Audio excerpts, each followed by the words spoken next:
Good morning, dear students. I hope you all are good. So today we will continue chapter 11 algebra of class 6 maths and our today's topic is use of variables. So use of variable को समझने से पहले आज हम सबसे पहले variables को समझेंगे कि वेरिएबल्स क्या होते हैं. देखिए वेरिएबल क्या होते हैं. वेरिएबल मीन्स जिसकी वैल्यू वेरी करे, मीन्स जिसकी वैल्यू फिक्स ना हो. सपोज अगर मैं यहाँ पर 2n लेती हूँ, ओके, सो यहाँ पर ये n जो है ये क्या है आपका वेरिएबल है. इट मीन्स इस n की वैल्यू यहाँ पर फिक्स नहीं है. ओके, अब इसको देखिए टेस्ट करते हैं कि कैसे हमें पता चलेगा कि इसकी वैल्यू फिक्स है या नहीं. बिकॉज अगर हम यहाँ पर n की वैल्यू 1 लेते हैं, if n equals to 1, so 2n की वैल्यू आपको क्या मिलेगी, 2 मल्टीप्लाई 1 इक्वल्स टू 2. ओके, अगर मैं यहाँ पर n की वैल्यू 2 लेती हूं, सो आपको 2n की वैल्यू क्या मिलेगी, 4. इसी तरह अगर मैं n की वैल्यू 3 लेती हूं, सो आपको 2n की वैल्यू क्या मिलेगी, 6. सो आप यहाँ पे ऑब्जर्व कर रहे होंगे कि जब भी n की वैल्यू चेंज हुई है 2n की वैल्यू भी चेंज हुई है. सो ये क्यों हो रहा है आपका, बिकॉज ऑफ n, क्योंकि n क्या है आपका यहाँ पर वेरिएबल. वेरिएबल मीन्स जिसकी वैल्यू फिक्स ना हो. ओके, अब जैसे कि अगर मैं इस 2 को देखूं तो 2 क्या है, फिक्स है 2 की वैल्यू. बिकॉज 2 ऐसा तो नहीं है कि 2 को किसी क्वेश्चन में हम लिखेंगे तो वो 3 हो जाएगा, किसी क्वेश्चन में वो 1 हो जाएगा. नो, वो 2 ही रहेगा. लेकिन वेरिएबल क्या होते हैं, हर क्वेश्चन में वेरिएबल की जो वैल्यू होती है वो वेरी करती है, क्योंकि वो फिक्स नहीं होती है. ओके, सो ये था आपका वेरिएबल. अब हम बात करेंगे यूज ऑफ वेरिएबल्स की. सबसे पहले हम यूज ऑफ वेरिएबल को समझेंगे आपकी ज्योमेट्री में. देखिए ज्योमेट्री में हम इसको कैसे यूज करते हैं. आप लोगों ने स्क्वायर का पेरीमीटर, रेक्टेंगल का पेरीमीटर, एरिया, ये सब आप जानते हैं.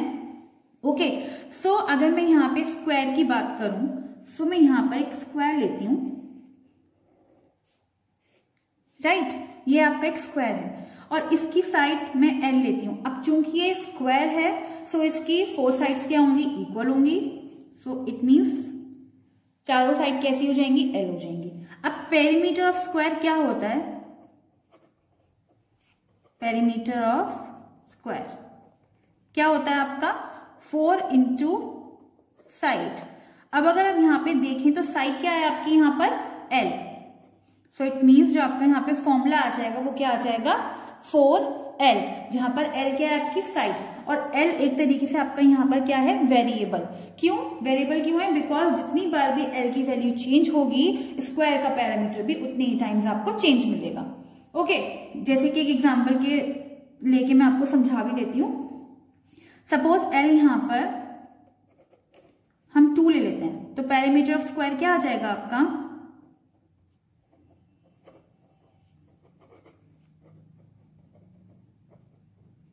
4l. It means 4 multiply 2 it means 8. Okay, so यहां पर पेरीमीटर स्क्वायर क्या आ गया आपका 8, राइट. इसी तरह से अगर मैं l यहां पर 3 ले लेती हूं तो पेरीमीटर स्क्वायर क्या आ जाएगा आपका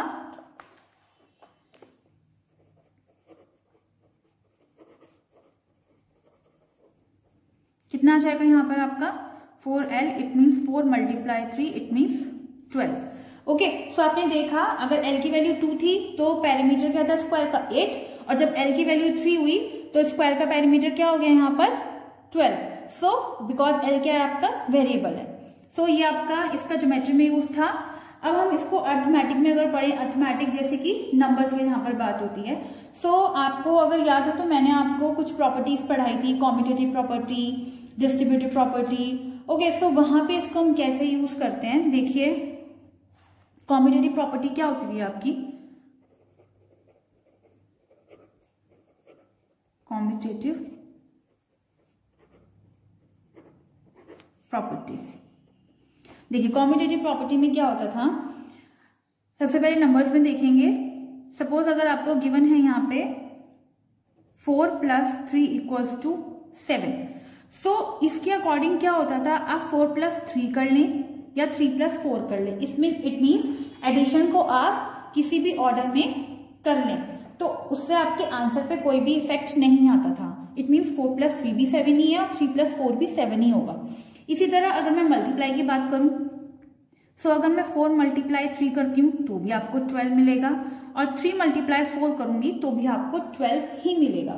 सो इट मीन्स आपने जब एडिशन और मल्टीप्लाई किया और किसी भी ऑर्डर में किया तो उससे आपके क्वेश्चन पे कोई भी इफेक्ट नहीं आया।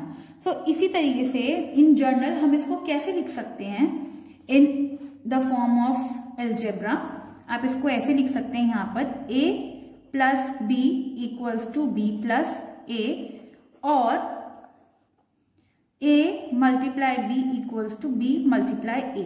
इट मीन्स अब यहाँ पर a और b की वैल्यू आपकी कुछ भी हो सकती है। ऐसा नहीं है कि जो एडिशन की प्रॉपर्टी है आपकी वो 4 और 3 के लिए ट्रू है और मल्टीप्लीकेशन भी 4 और 3 के लिए ट्रू है, नहीं।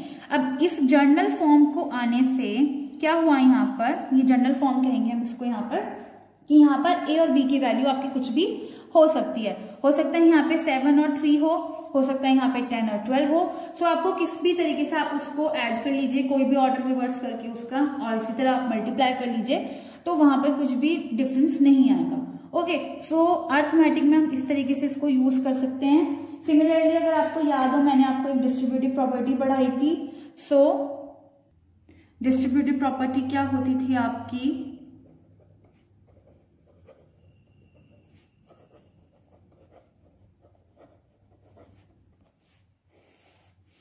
सपोज आपको ये क्वेश्चन गिवन है, सो इसको हम कैसे लिखते थे आपको अगर याद हो, 7 मल्टीप्लाई हम 38 को यहाँ पर ब्रेक कर सकते हैं 30 प्लस 8 में। ओके, और आपका ये किसके इक्वल हो जाता था, 7 इंटू 30 प्लस 7 इंटू 8, ये आपकी डिस्ट्रीब्यूटिव प्रॉपर्टी हो जाती थी। ओके, सो ये तो आपकी नंबर्स में हुई, लेकिन अगर आपको इसको अलजेब्रा की फॉर्म में लिखना हो, जनरल फॉर्म में, तो कैसे लिखेंगे, देखिए उसके लिए हम ऐसे लिखेंगे इसको, a multiply b plus C equals to क्या हो जाएगा, सबसे पहले a की b में मल्टीप्लाई कर देंगे प्लस, और इसी तरह a की c में कर देंगे। सो ये क्या हो जाएगी आपकी डिस्ट्रीब्यूटिव प्रॉपर्टी इन जनरल, यानी कि a b c की वैल्यू यहाँ पे कुछ भी हो सकती है। ओके, सो ये था आपका use of variables. I hope आपको समझ में आया होगा। So practice it at your home. We will soon meet with the next video. Thank you.